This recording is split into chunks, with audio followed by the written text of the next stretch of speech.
And I have found myself working and feeling my way toward doing that kind of thing, and it is affecting this. When I also taught the little college that I taught at. Collapsed during the Great Recession, as so many schools did. I told my wife, I'll follow your career this time. And we moved to El Paso, Texas. She's a mental health therapist working for the Army down there. All the troops coming back from Iraq, Afghanistan. Buy her a beer and she'll tell you some stories. And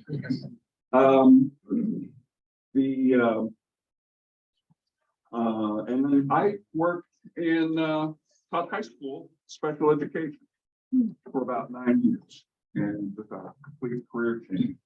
But all those things kind of form you and shape who you are. I am a historian, okay, primarily. My dad was an aeronautical aerospace engineer. He once told us that any problem you ever face in life is basically an arithmetic problem. And he really approached life that way. I'm a historian. I think anything you need to know can be settled by learning what date it happened in. But I got interested in art history not from formal training, but when I was doing yeoman's work teaching Western Civ to freshmen for years, I learned very quickly that if I could just make a black and white transparency and put it on the overhead projector for them to look at, it kept their attention much more. Something to look at, okay? And so I started doing artwork and all kinds of things. And all of a sudden I found myself teaching an art history class. And so much of this I have taught for years. I have taught this class 3 times for the Presbyterian adult class. And first time I taught it, I really was feeling my way for that adult religious education part. I taught it as a history lesson. I taught it as aesthetics. And I started feeling like, no, this needs to be about more. Second time I taught it, and then this third time, I think I'm each time reaching for that thing, that more that ought to be there. Jackie Chan, yeah. Not many realize the contributions that Jackie Chan's made to biblical and theological studies, mostly from that skeptical eye.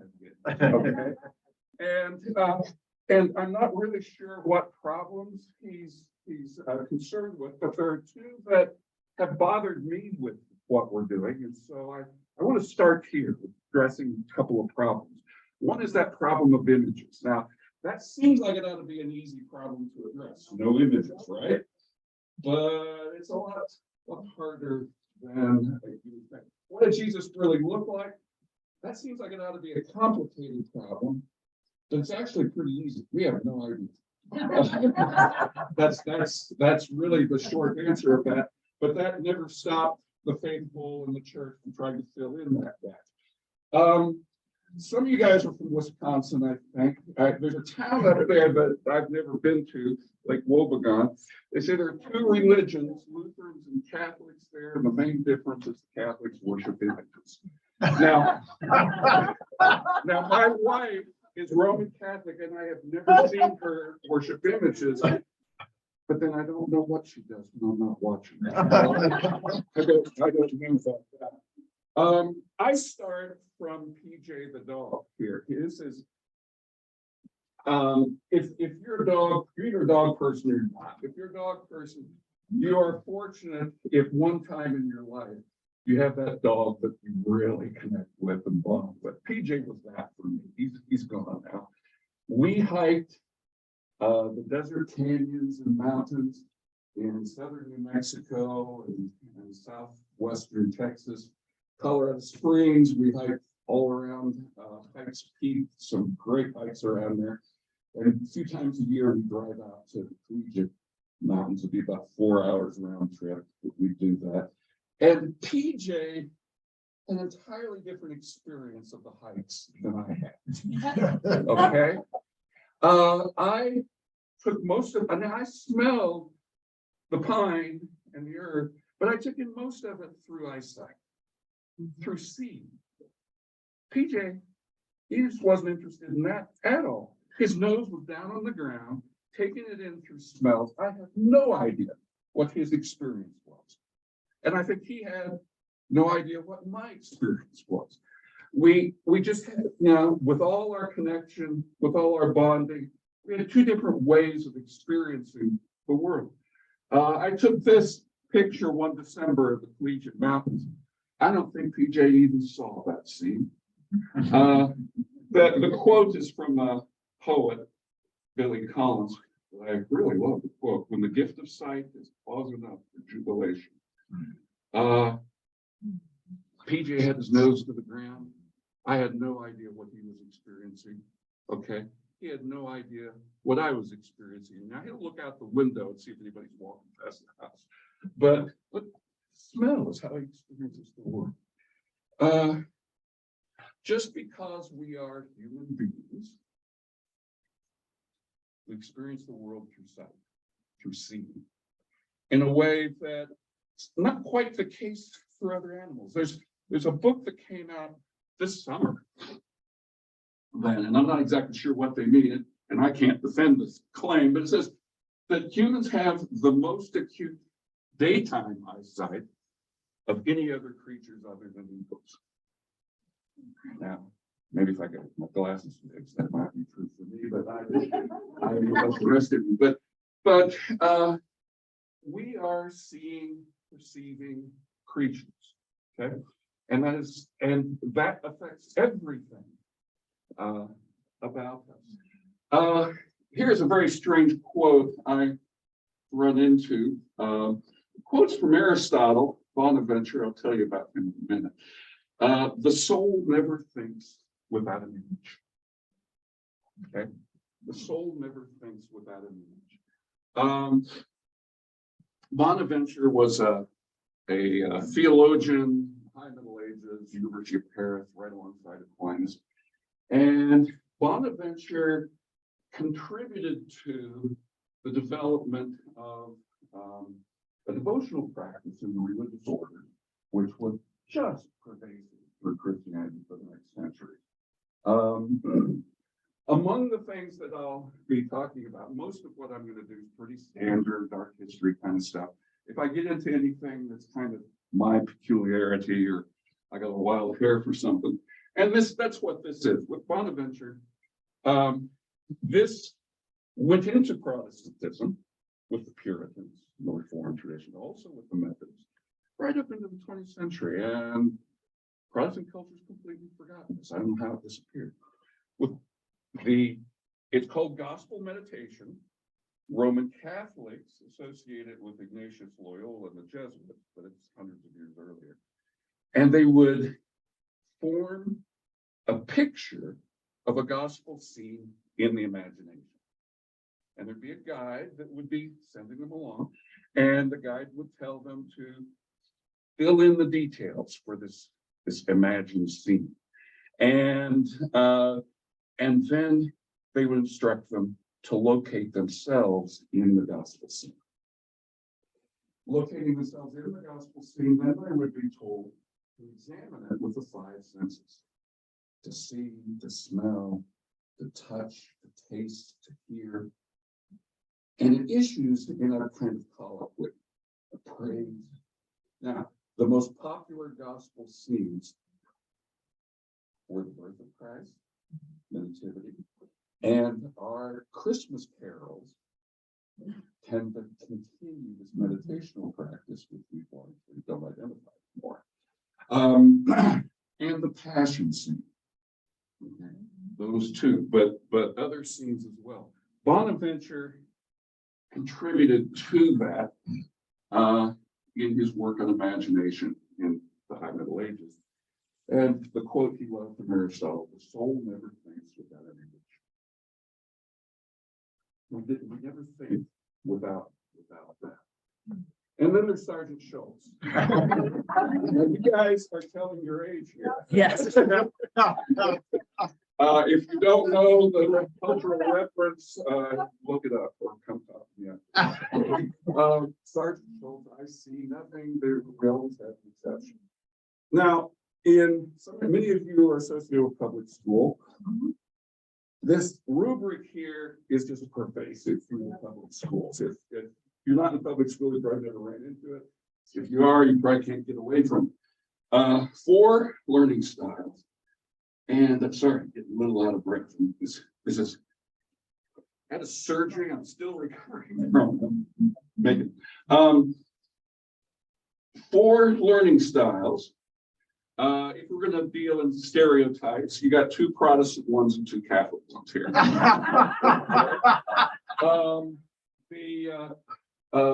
Reading and writing and auditory, that really is my learning style, but visual also. When I started teaching, as I said, I learned if I could engage my students visually, they paid attention more, okay? And I could really catch on to this. The visual learning style is one. You have to show and have to see. This one I'm a little less connected to. I never could quite get the hang of what the public schools were talking about. Kinesthetic, that's learning through the body. I took a boys' foods class in high school. They gave us a recipe for how to make frozen orange juice. We followed the recipe. My wife threw all that away when we got married. So it's learning through the body. Car mechanics, okay, would be something like that. And I have to confess, I have run into some things lately that has indicated to me a limitation on my part with the subject that we're undertaking here. The kinesthetic understanding for the artist, art is not just about the looking, it's about the making, it's about the doing, it's about, and you talk to the artists about their art, and they want to get into the nitty-gritty of how they work with their materials and how they combine it and know what happens if we do this. It's a kinesthetic experience. There is a Christian, Japanese Christian, American. Have you heard of him? I just ran into him a few months ago.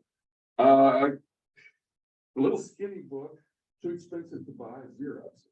And I haven't read it. I've read the first part of it, but it hasn't really read it. Yes. Art and Faith, a Theology of Making. And it really is an interesting book. Now, this Orthodox monk thing, I ran into that at the Presbyterian Church in Colorado Springs. There's a retired Presbyterian minister, an exotic spiritual journey that involved connections with Eastern Orthodox religious orders.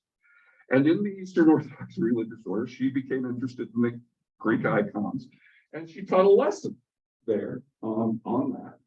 And she went into great detail, which I could not repeat, for the writing of icons. That's the verb they use. It's not painting or drawing, it's the writing of icons. And it starts off maybe the board that it gets painted on. And then you paint it with certain surfaces. One of the surfaces that you paint and treat the board with is black. And one of the things that struck me was what they are doing in the creating of an icon is recapitulating God's activity in the creation of the world. The black was the void at the beginning. Okay. And the making, there was a religiousness involved in the making. I don't have that. I don't have that. I'm limited in how we approach our subject here. I need to think about that more. Scripture. Scripture recognizes seeing as a human experience. The scripture is full of seeing verbs. Seeing and not seeing, seeing is a metaphor for understanding. See what I mean? Yeah. I grew up with a hymn, I want to see Jesus. And I don't think it's in the hymn book anymore, but I hear choirs sing once in a while still. I want to see Jesus. I don't know about you guys, I have a few mental health tics. One of them is genetic, one of them is modeled, and I have to deal with anxiety a lot. Okay. And when I have those moments that get kind of disabilitating to me, I had a rather immature prayer that I would pray. And it was, "Hear my dear God, see me. Hear my dear God, see me." And I heard a sermon, this was in Colorado Springs also. I heard a sermon, "I want to see Jesus." And I did something completely different than what she was doing with that when I took that, but I internalized that. And that prayer that I used to pray changed. And it's a lot more healing. Dear God, let me see you in this day. Both are seeing. One's a kind of faithless prayer. Dear God, here I am, see me. I'm not sure you see me, God. Here I am. But dear God, let me see you in this day. Both of them see. Both of them responses to anxiety. Images in the Bible. All right. There are two places at least that absolutely forbid images. Okay. The one in the Old Testament, everybody knows, it's the Ten Commandments. Now, the one in the Ten Commandments, we often take as forbidding idols. It's not. It forbids images. It forbids images, and in the passage, it unpacks that. It says you are not to make any images of anything that flies in the air, swims in the water, that lives on land. Now, when it says that, it is repeating the Genesis creation. What that means is, those are the things that God created. And what that means is you're not to make images of anything. Okay. Now, the Muslims have this, but the Muslims allow images of vegetation. That almost seems like it would forbid vegetation, even, and flowers and vines and so forth. Not to make images of anything. Then there's the passage with Jesus that I really think, I learned this Jesus story wrong, the interpretation, but wrong. I'm pretty sure. You have somebody asks Jesus, sorry, I'm out of breath. Gosh. Somebody asks Jesus if are we to pay taxes to Caesar? Are we to pay taxes to Caesar? And Jesus responds and he says, "Do you have a coin in your pocket?" "Yes." "Got a coin in your pocket?" "Pull it out, let me see it." "Whose image is on that coin?" And then Caesar. And Jesus says, "Give to Caesar what is Caesar's and God what is God's." Now, the way I learned that is that Jesus was a Jeffersonian American talking about separation of church and state.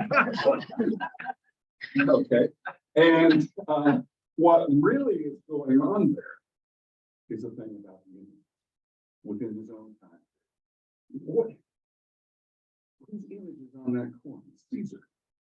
Doesn't Caesar claim to be a god? What are you doing with a coin, with a picture of somebody else's god in your pocket? Get rid of that thing. Send that back to Caesar. And it's really about images in Jesus' time.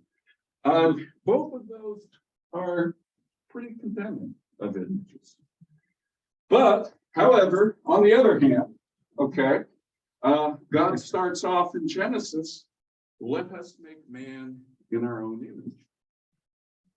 The word image in Genesis is the same word used in the Ten Commandments. The same one, same Hebrew word. And the Jewish rabbis, who pick up on every little detail, knew this. And there's a lot of speculation. Okay, God's making an image of God. And we're not to make images of God. Well, we're not to make images of God because God has already given us one. God has already given us one. Okay. A lot of metaphors of God throughout the Bible. One of them we'll see a lot of here, probably next week or week after, shepherd. One really strong one in the Reformed tradition, sovereignty of God. God is a king, a distant king who's coming back. Scary. But there are a lot of, God is a lover. God is a mother giving birth. God is a divine artist. God makes things. God is an artist. I mean, all of these things are God. We can't take any one of them. But God is a divine artist is one of them. And then in all the debates in Christianity about is there a place for religious art and pictures of Jesus and so forth, those that argue for the art always point this out. The temple images. In the temple, you're not supposed to have images, but in the temple, fruits, flowers, vines, cherubim, all kinds of artwork, all kinds of images. And then this last part here, that book of Revelation is a very visual book. It's all about seeing. Same thing in Daniel, same thing in Ezekiel. Ezekiel has such strange visions. In Judaism, you're not even allowed to read Ezekiel until you reach a certain age. Probably ought to do that for Revelation for us.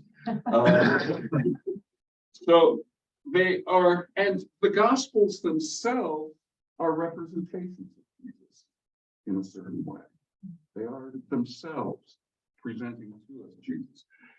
And in the letters of the New Testament, when we talk about Christ, Christ is often identified as the image of God. If you want to know what God is, look to Jesus.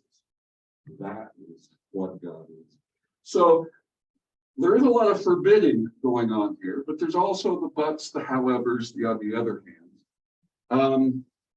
Luther, the Reformation, Protestantism, is probably the most aniconic, resistant to art of Roman Catholic and Eastern Orthodoxy. But Luther was not so much. He had a problem. They're called iconoclasts. Icon is image. Class is to smash and destroy the images. During the Reformation, a lot of that went on. And in Luther's time, a lot of it was lawless mobs breaking into the church, destroying images. And the very odd part about that, it wasn't just destroying images or removing images from the church. There was a lot of, I don't know if the word would be right, probably not right, but sacrilegious stuff. I mean, it was like real, not just destroying the image, but defacing it. I mean, the eyes of Mary would be poked out, all those kinds of things. Luther was very upset by the lawlessness of this, but he was also more open to images than most Protestants would realize. And the images of Christ were not objectionable in themselves, he said.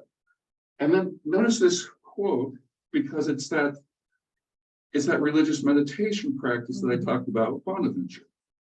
It is impossible for me to hear and bear in mind, okay, auditory learning style. It's impossible for me to hear and bear in mind the passion of Christ without forming mental images of it in my heart. Okay. It's impossible of me to hear about the passion of Christ without forming an image of it in my heart. Okay. Luther no, that's not right. Luther developed in the monastic orders, the religious orders, and was very developed within the devotional practices of those orders. And that is what he's talking about here. His monastic spirituality gave him experience of gospel meditations, and he encouraged illustrated Bibles. Okay.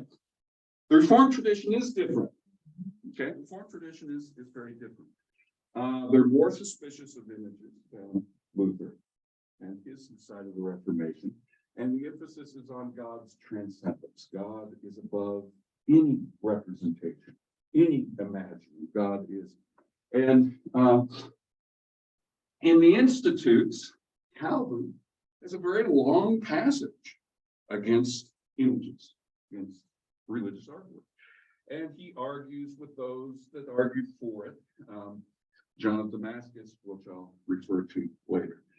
And this is one of the quotes that I kind of like from that.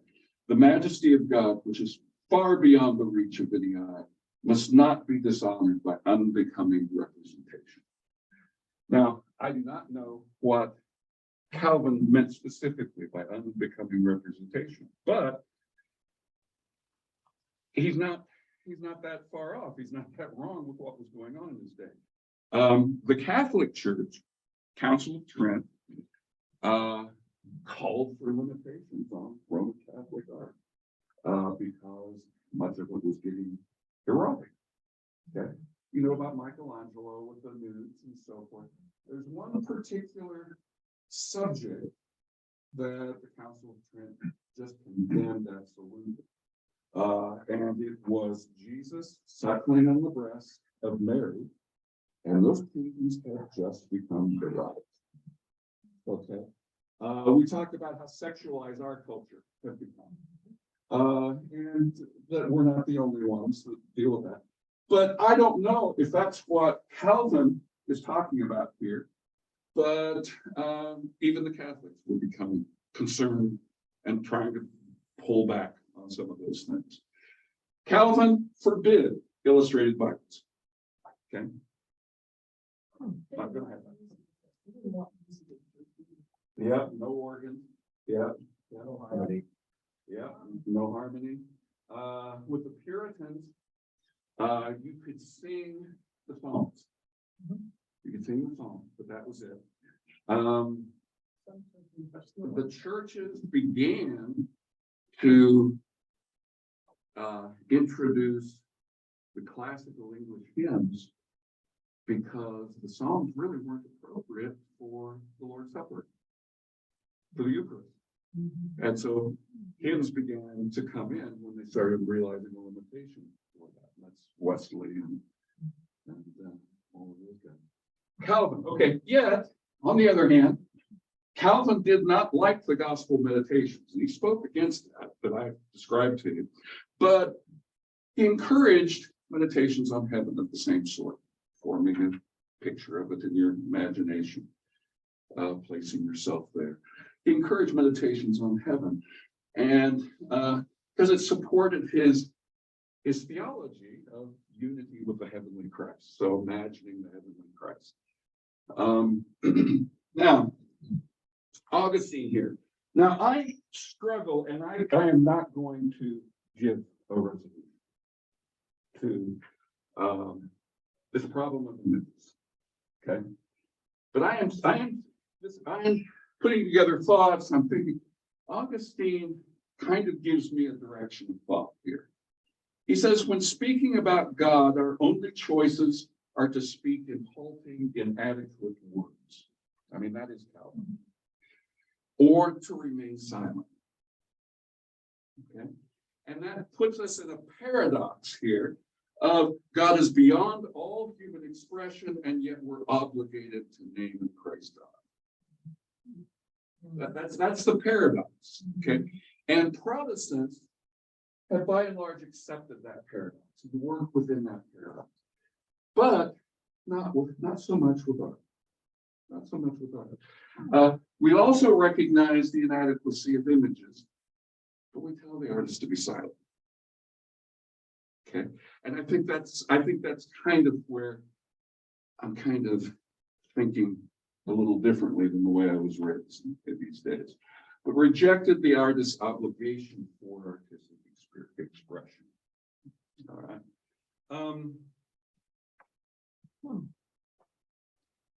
I've juxtaposed two very different things here. Okay. This is Marguerite. You may have seen it. He paints this gorgeous Renaissance natural pipe, round, light and shadow. It looks like it has weight. It's right there on the page two-dimensionally, and it looks three-dimensional.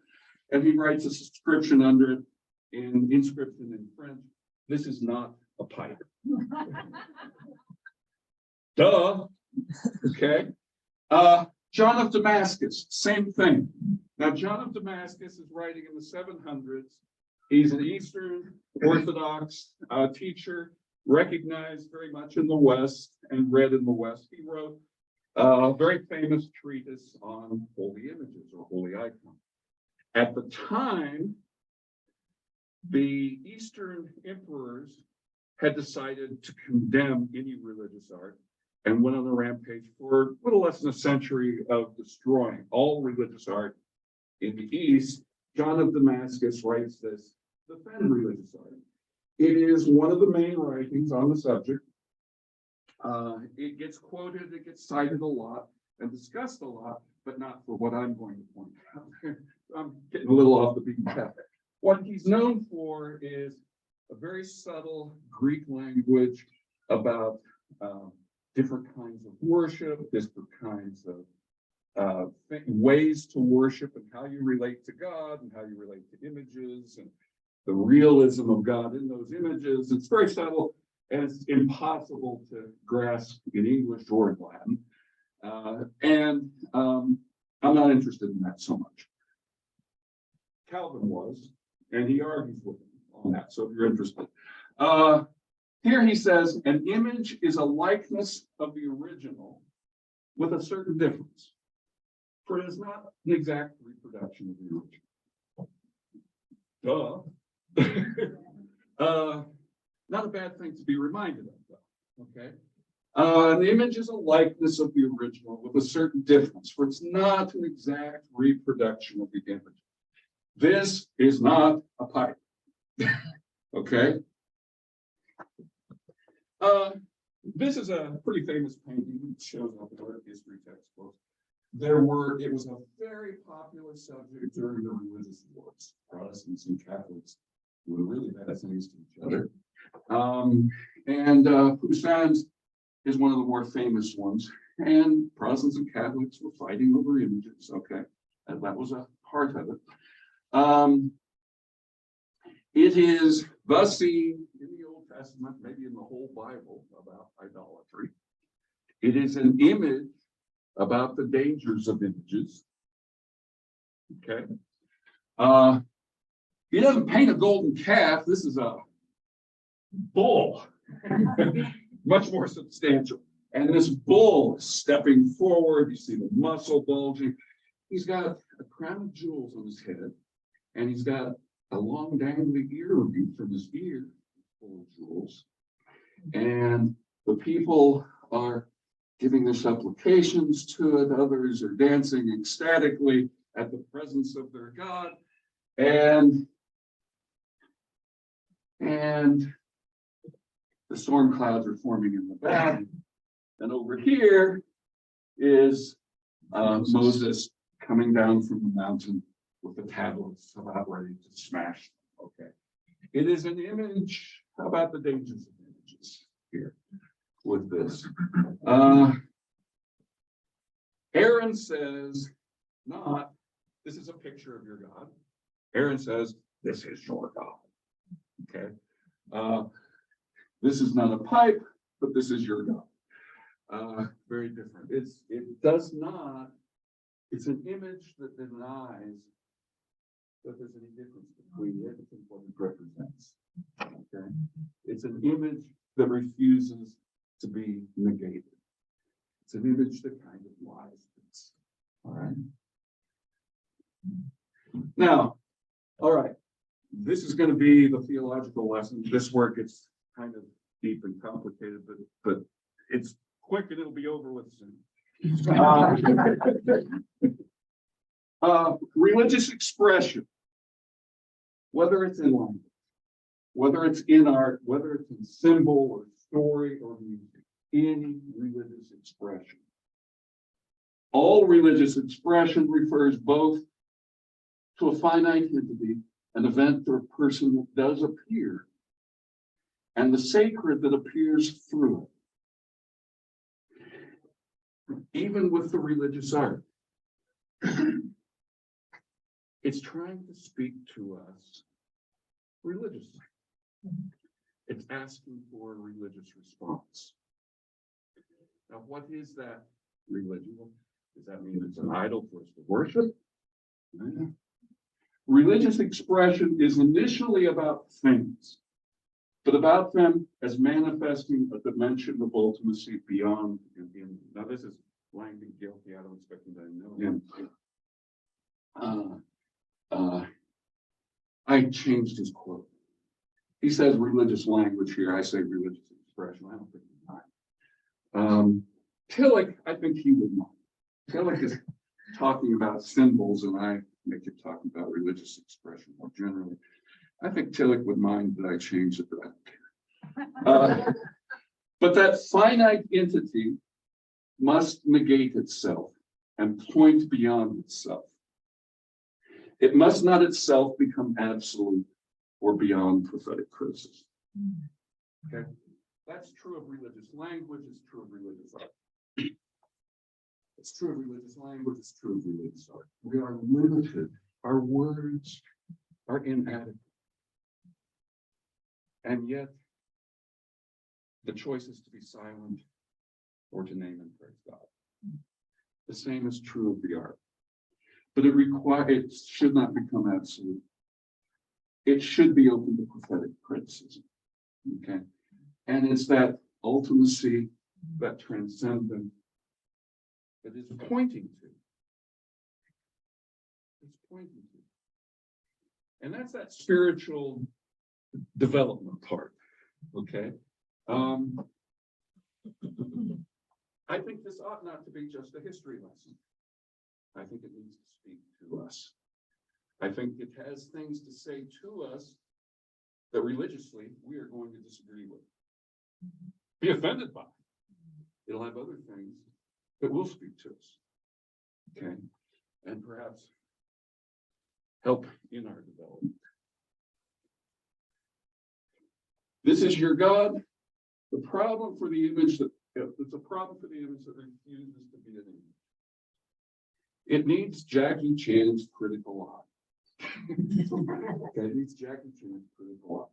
Now, purposes of religious art here. The purposes of religious art may be exactly the same, only different as religious language. Okay. Education and instruction. For Protestants, almost the only place that we engage in religious art is illustrations for children's Sunday school literature. That's just about the only place that we engage in religious art. We allow that, we encourage that, we see a point in that.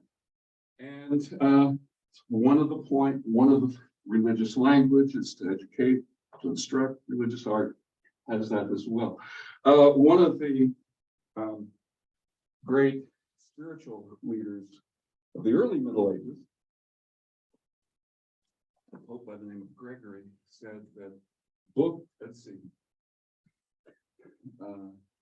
religious art are the books for the illiterate. Okay, and that gets quoted a lot. I don't think he was the first to say it, but that gets quoted a lot. They're the books for the illiterate, and there is something to that. Education, instruction, decoration, beauty, aesthetics. Decoration and beauty can seem trivial, but they can seem trivial. Aesthetics kind of gets us into another deeper realm. You walk into a Gothic cathedral and you're moved by a religious experience of human limitations. Okay. Many of the artworks here are trying to move us. Okay. Just the way that religious language tries to move us. And there is something to that. Communication proclamation. Corey, when he preaches, he does a lot of things. He has a lot of purposes, but the main one is to proclaim the gospel, to proclaim the hope of the gospel. I think religious art does the same if we allow it to. The last two, I think, are a little much alike: thinking, reflection, meditation, reverence, piety, devotions. It is an art that makes a claim on us, that's trying to elicit a response from us, much as religious language does. When we get to Rembrandt, who's the last great and maybe only Protestant painter, many of his paintings were used for meditation. Okay, and again, it's that construct a biblical scene in the imagination, put yourself in it, so forth. There may be other purposes of religious art, but that may be enough. I got through a lot more. What are we going to? 11 o'clock? You got, yeah, so you got about 5 minutes. 5 minutes, okay. Well, that other problem, what did Jesus really look like? When you think of Jesus, we can't think without an image, okay? The soul cannot think without an image. What are the things that you see? What are some of the characteristics, the things that you expect to see in thinking of Jesus? What? Really? That's very seldom that we get that. Rembrandt did that. And also some others. Middle Eastern. Middle Eastern. Male. We often don't get that. Male. Male. Not particularly attractive. Not particularly. Okay, according to Isaiah, there are 2 places in the Old Testament that talk about how the Messiah is going to look. One is he's not a, one is he's very handsome. So, yeah. Nobody said white. I think kindness. Kindness, Yeah. expression on the face. Okay, okay, And understand. okay. You expect a certain attitude to be expressed with what you're seeing. What else do you expect? Compassion, okay. That aura. You guys are going a lot of different direction than I expected. I was thinking long hair. Beard. Okay, okay. In the early church, the first images of Jesus were in a Roman toga. Short hair and no beard. Short hair and no beard. Now, here's the thing. There is no physical description of Jesus in the Bible or in any other source. And that is just the weirdest thing for us. If I read a biography or I read a novel, I expect for those characters to be described to me what they look like. If it's not there, I'll be really irritated. That's not there in the Bible. They didn't care about that. We care about that. But it wasn't important to the authors of the Bible. It's just not there. That's odd and it's hard to accept. And that's where we'll pick up, because there are no shortage of efforts to fill in that gap. We'll pick that up, and that'll be what we'll do next week. Thank you so much for coming.